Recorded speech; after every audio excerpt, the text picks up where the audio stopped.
자신을 낮추고 남을 존중하는 사람을 우리는 겸손한 사람이라고 부릅니다.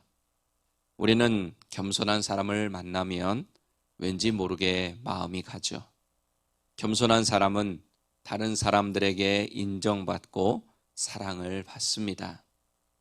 하지만 지나치게 자신을 낮추면 가식이나 위선이 될 수도 있습니다.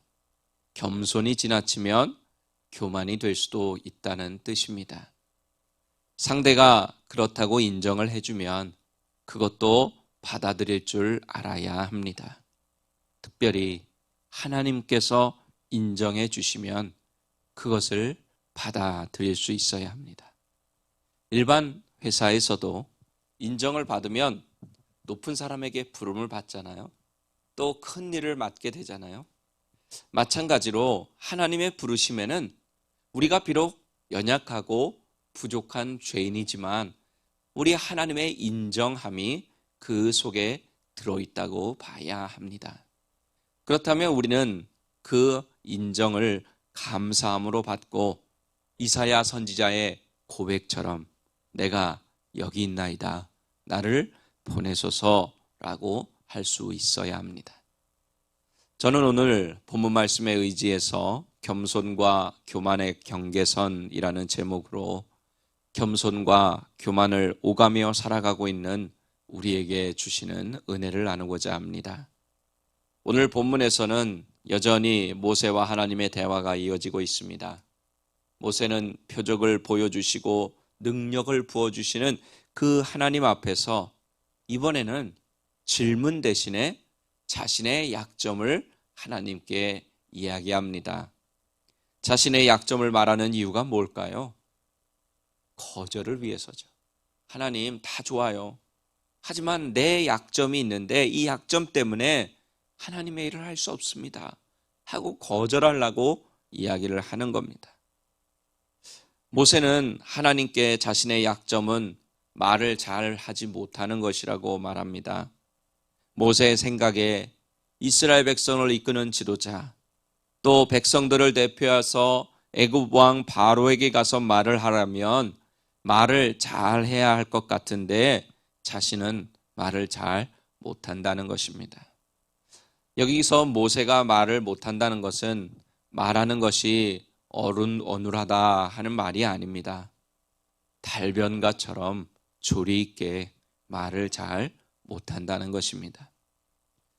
근데 유대 전승에 보면 모세가요, 두 입술을 맞대었다가 터지면서 내는 소리인 순음을 발음하는 것이 조금 정확하지 않아서 말을 조금 느리게 했다고 나옵니다.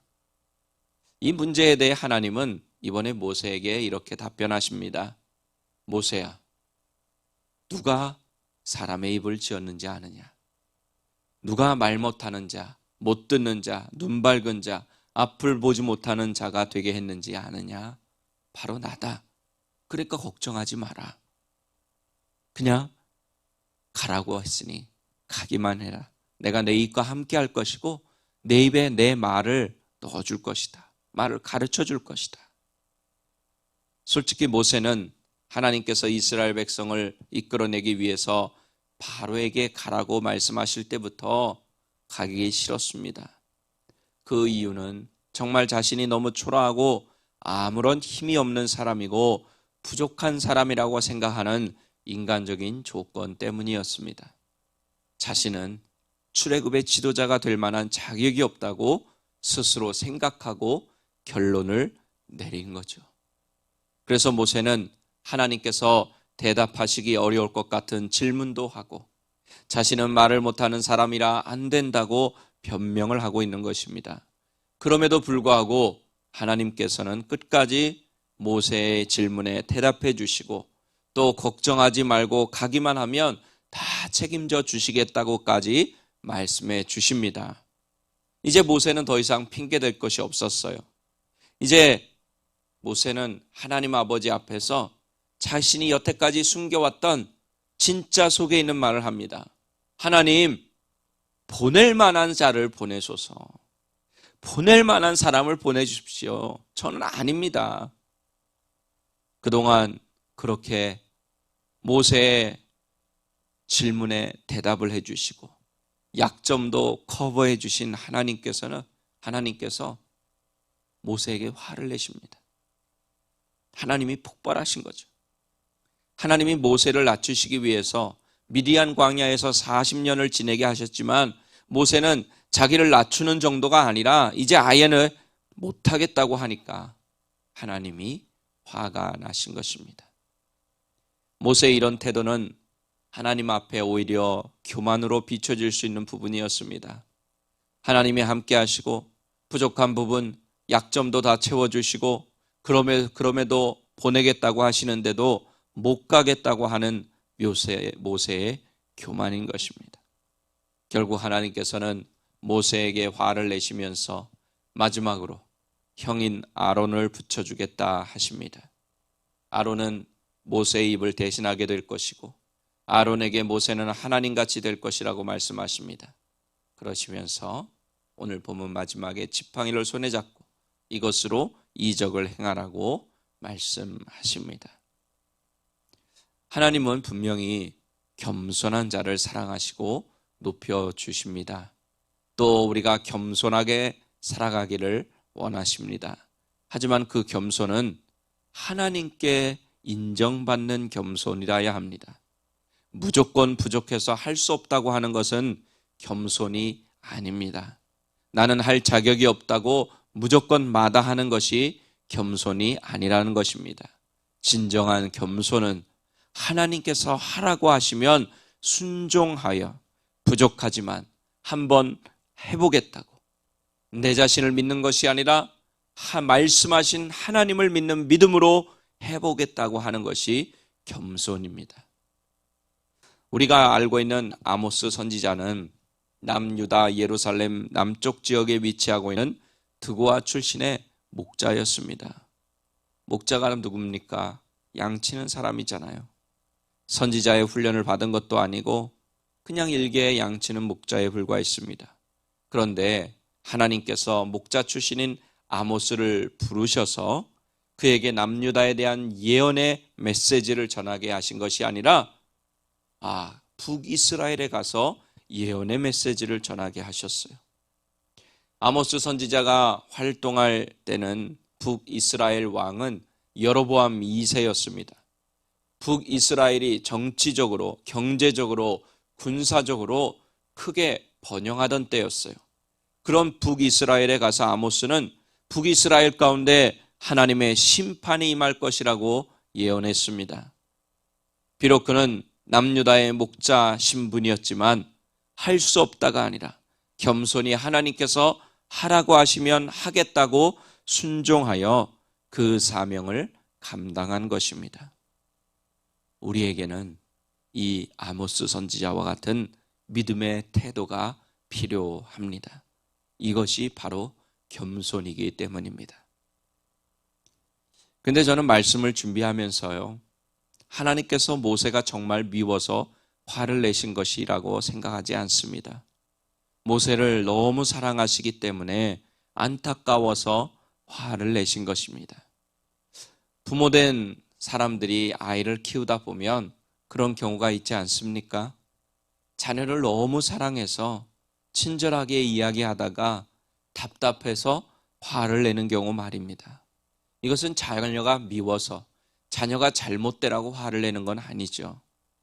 제가 보니까 하나님이 모세를 좀 극진하게 사랑하신다 하는 생각이 들었습니다. 나중에 살펴보겠지만 하나님과 모세는 마치 애인 사이 같이 나옵니다. 누가 한쪽이 화가 나면 한쪽이 달래주고 또 부탁하는 것을 들어주시고, 그래서 하나님은 유일하게 하나님의 모습을 모세에게 보여주시기도 하십니다. 목회자로서 제일 힘든 것 중에 하나가 일꾼을 세우는 일입니다. 제가 부교육자 시절에 봉사자를 세우려고 했을 때 참 힘들었던 기억이 납니다. 분명히 충분히 감당할 수 있는 분이라 맡기는데 이런저런 핑계를 대면서 못하겠다고 하는 것을 보며 참 답답한 적이 많았습니다. 겸손하게 얼마나 잘 거절하는지 모릅니다. 거절의 기술자들이에요. 어떻게 거절하면 목사가 포기하는지도 너무나도 잘 압니다.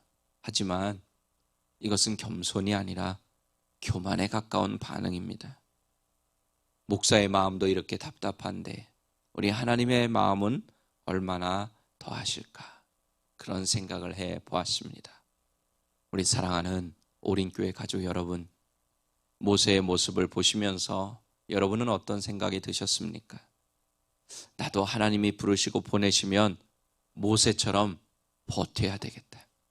내 계산에 그것이 나에게 유익이 되면 하고 유익이 되지 않으면 모세처럼 화내실 때까지 이런저런 핑계를 대게 되겠다. 이렇게 혹시 생각하십니까? 하지만 여러분, 그것은 겸손인 것 같아도 겸손을 가장한 교만입니다. 하나님은 모세처럼 하나님께서 사명 주실 때 이렇게 버티라고 오늘 본문의 성경의 본문을 기록해 놓은 것이 아닙니다. 반면교사로 삼으라고 우리에게 기록해 주신 것입니다. 모세처럼 그렇게 버티지 말고 하나님께서 불러주시고 맡겨주시면 예 하고 순종하라고 보여주신 말씀입니다. 겸손과 교만의 경계선에서 이제 더 이상 줄타기 하지 말고 하나님의 말씀대로 겸손하게 순종하라고 말씀하신 줄 믿습니다. 이제 우리 모두 하나님 아버지 앞에서 겸손히 하나님의 말씀에 순종함으로 하나님이 높여주시는 은혜를 누릴 수 있기를 예수님의 이름으로 간절히 축원합니다.